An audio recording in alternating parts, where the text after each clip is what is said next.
Welcome to today's webinar. I want to thank you all for taking the time to be here. Our Wednesday webinar today is the new house, navigating ISU Canvas grades and syllabus. So those are the things that we're going to talk about today. Before we do, I just want to do a basic navigational layout just so that we're all familiar with it. If you haven't gone into Canvas, it does look a little bit different than Moodle. And so this is just a quick little navigational tutorial. First of all, if you're looking at the Canvas screen, there's a global navigational menu. This is the black menu. And here you can access the high-level tools such as your dashboard and your inbox and your calendar. You can access training. So that's really kind of the global for the whole Canvas account. But then this next menu in here is the course navigational menu. And this is specific to the course that you are in. So from the global navigational menu, you can access your courses, which will then take you in. And now here you could use the course navigation, which is the white menu. And this is where you can access your course content and anything specific to your course, like the modules page or the settings or the grades or the syllabus. And those are the two that we'll focus on today. Then over here in the middle, you have module management. And this is where you can organize your course content. So you have the option to expand all of your modules. You can collapse all of your modules. You can view the progress that you have made in the course or your students have made in the course. Unpublish or publish and unpublish the whole course from here. You can also add a module. So those are just items that are related to the specific module. Then there are some ellipses, and there's a little bit of confusion about it. There's these little 3 vertical dots all over the place, and what do they mean? That's what I want to talk about today. You have ellipses at the course level, and that's the highest level. This provides options related to the overall course settings and visibility. And this is where you can quickly manage broader course settings and elements. Then within the module, and when we talk about modules, that's how Canvas is set up. It's set up as a bunch of modules, and that could be topical modules or that could be weekly modules, depending on you, the instructor. So modules provide functionality specific to the organization of your course content, and the modules in Canvas are typically used as groups related to content like your lectures, your readings, your assignments, your discussions. And so these ellipses bring up settings and a menu of settings for the module level. Then within each resource, they also have a menu. And so the activity and resource level ellipses they offer tools specific to managing that particular activity or resource. And if I think back, it's kind of similar to Canvas. You had your overall course settings, you had options in the module, and you had options in the activity. So that's just to kind of help clear that up, because I know that has confused a couple people where they say, I don't know which ellipses to go into. And so that's what that is. Next, we're going to do a deep dive, and that's what Ryan and Mike are going to do. We're going to focus today on the syllabus section, and then we're going to focus on the grades section. And so now I'm going to turn it over to Ryan, who will talk about the syllabus section. Great. Thank you so much, Mark. So what you're about to see here on your screen, this is an example of the syllabus page that Canvas provides. And I've used my browser tools to sort of zoom way out, because otherwise, to see all of what you see on this screen, I would have had to have scrolled down once or twice in my actual browser. But by zooming way out like this, it lets you see all the different sections that you can automatically have in this syllabus page. So up at the top, you can see that there's information about the instructor that the instructor has added. There's a course summary section down at the bottom of that middle column, and you can see it looks like a table. And over to the right, you can see that there's a calendar view, and then also you can see that in this particular course, certain assignments are weighted. So that's a sort of overview of what this Canvas page provides. I could imagine that if you have the lengthy sort of syllabi that most of us have, and you tried to put all of it in the course description section, this page would be far longer. So I'm going to show you in the next slide a couple ways you might approach trying to have a longer document than you would want to put into this syllabus page. So here's a very minimal example. When you first start using Canvas, the syllabus page, that same page will look much more like this. So up at the top, there's an open text area. Here, you are being welcomed to ROAR 5542, Introduction to Bini Studies. And I have just said, this page highlights some of the activities we will do in this course. And then I'm showing two different options for how you might choose to link to your syllabus. The first one, I made a separate page within Canvas that that link where it says, please see our full course syllabus for more details. That link will just go to another page within Canvas. And in there, I decided to add a link to a Google document because I was trying to imagine the scenario where you are an instructor who might change things throughout the middle of a course. Some, especially in the writing courses that I have taught, there might be some flexibility around topics, due dates, and peer review days. So if you're someone who has to sort of build in flexibility and use a Google Doc, so it's live and updated with your students, a Google document might be better than putting everything within a page in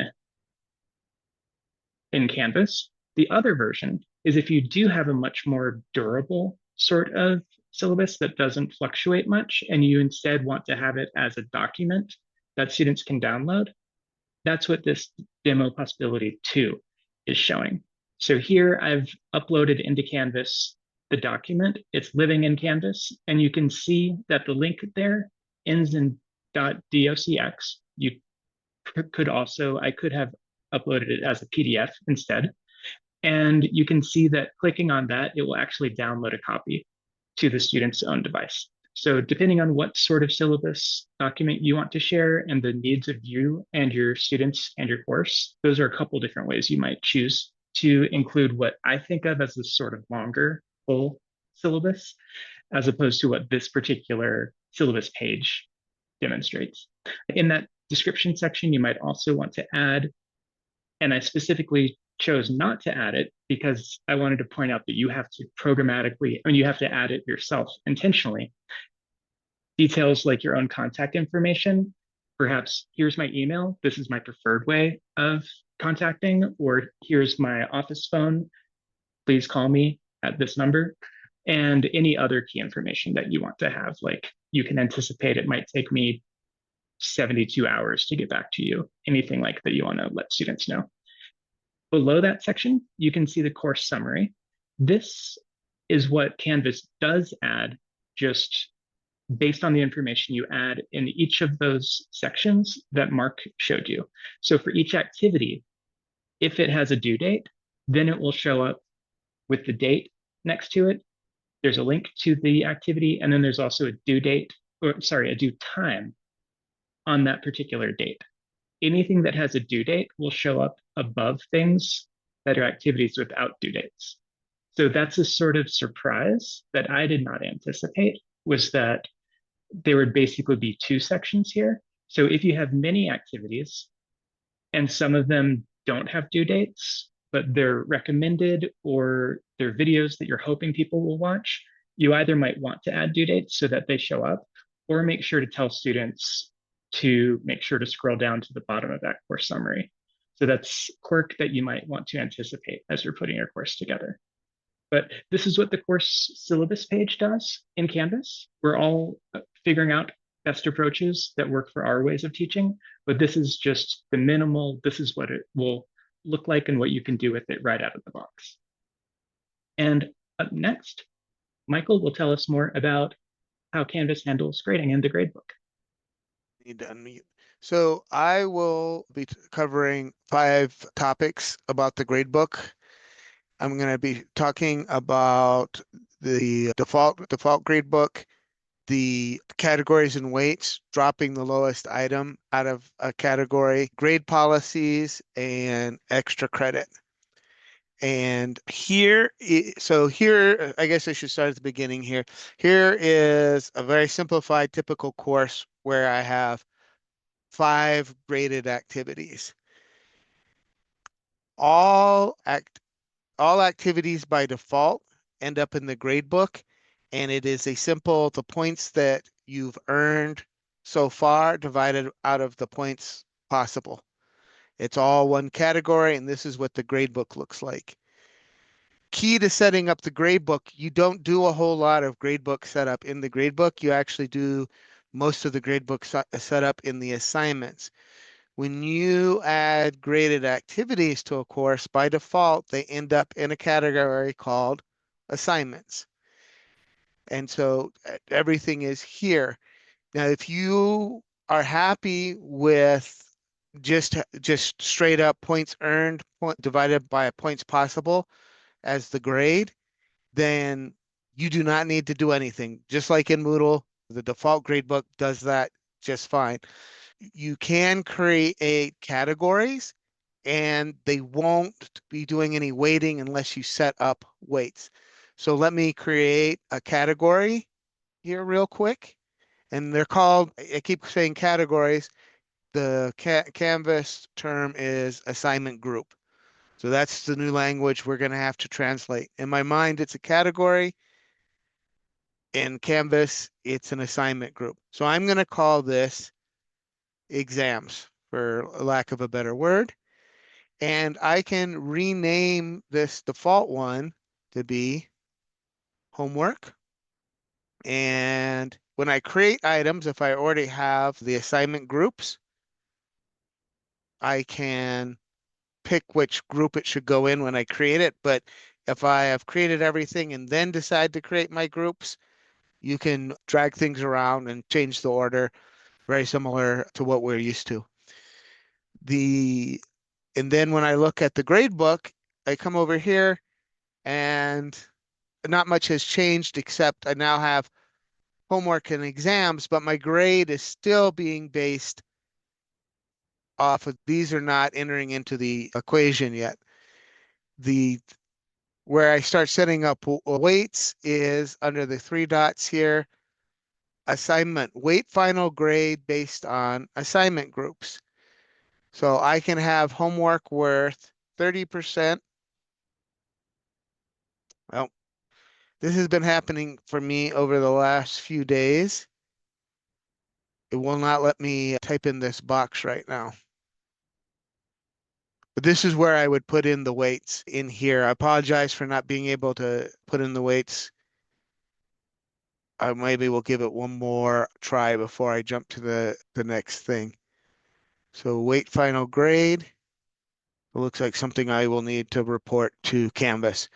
I'll try one more time in a second. So that's categories, and we've partially shown weights.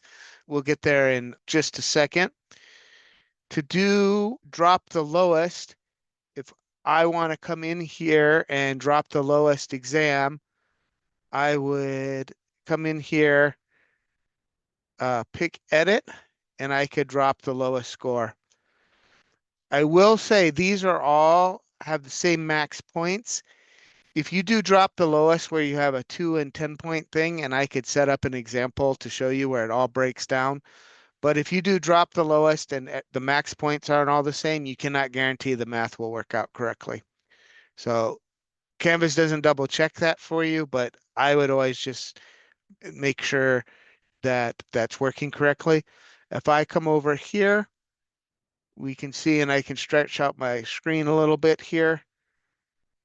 We can see that this one is being dropped and nothing is being dropped here. But if I put in a different score, that's the one being dropped.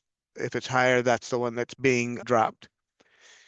And then grade policies show up here. So you can set up a late policy. So automatically apply a grade for missing submissions. You can automatically deduct an amount for being late. grade posting policy. The default is automatically post grades, but you can set it up to be manual. In general, I would say pedagogically that automatically posting grades is the better choice because in educational psychology, the sooner the feedback is to the attempt that you made, the better. But we all know sometimes you want to grade everything first. And it's similar to other systems we've used in that sense that you can control when grades are released. And then the view options, so you can change the colors and add different things in the gradebook. The one argument I would make is if you use different coloring than everyone else, students might be confused. So in general, I'm not saying I like these the best, but in general, I would stick with these colors just again for a pedagogical reasoning. And let's see. Oh, extra credit. So to do extra credit, again, you do that on the you would do well, there's a few different ways you can come about it, but essentially Canvas doesn't have a direct concept of extra credit. I wanted extra credit for exam one. I could just add 5 more points, say a 1 point or 5 points. That's probably the easiest way and the most direct way, and the way that you'll know is mathematically correct is to just say, okay, Michael Spall got an 83 on this exam and he got 3 out of the 5 extra credit points. So I'm going to go back into the grade book and bump his score up by 3 points. Much like Moodle, you can go over the maximum grade. And you could do that in the grade book here and just edit this and give this person a 75. They earned 5 points. This person earned 3 points. So now they have 103. So grades can go above the top.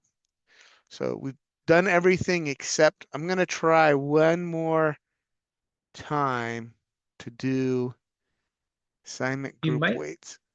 try clicking to the right of the number. I think that's what worked one of the times before. Okay. Might not.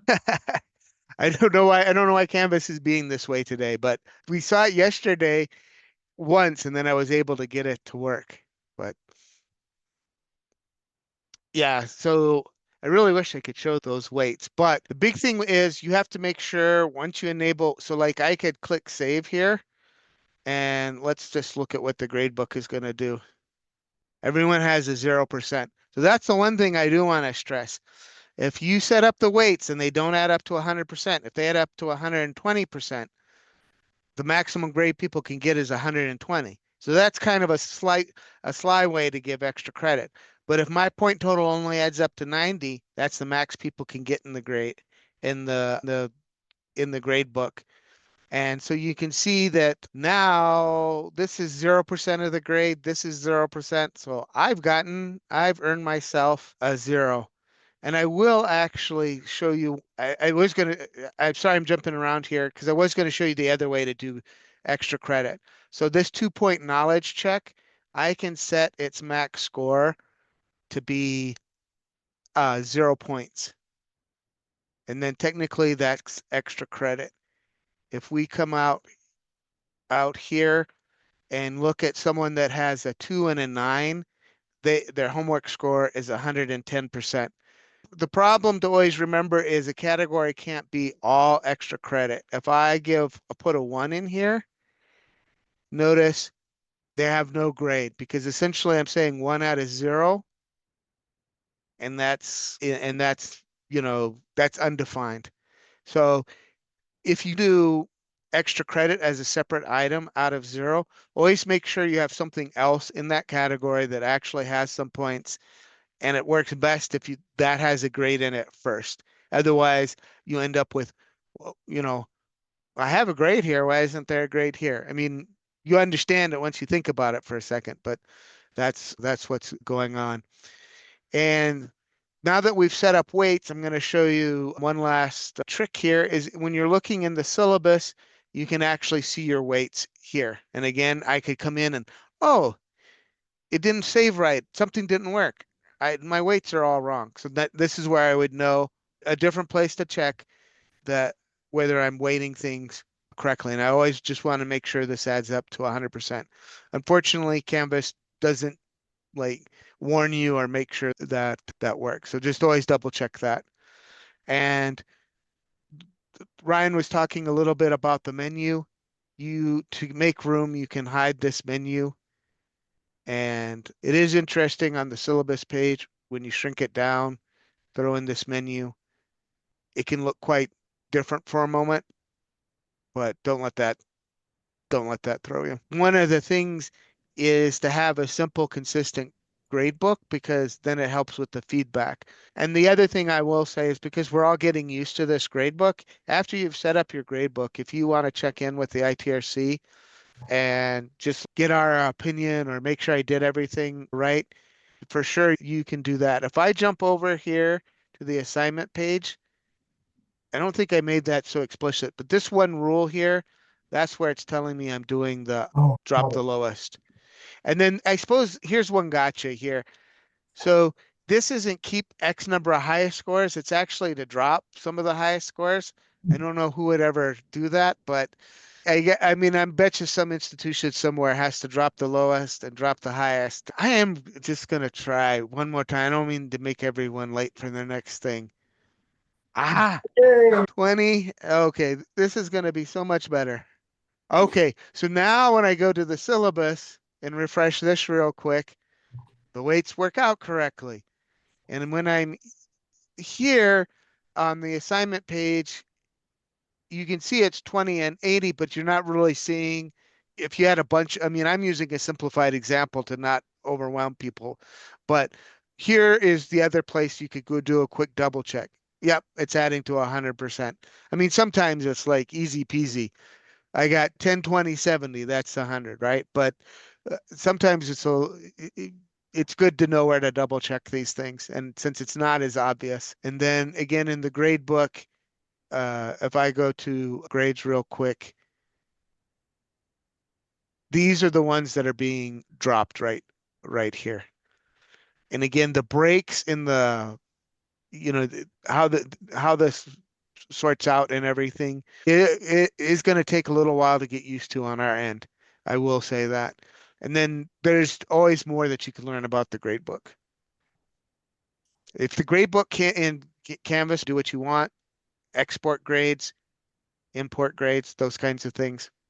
And we'll be happy to work with you on those things. So thank you all for joining us today, and definitely thank you all for your questions.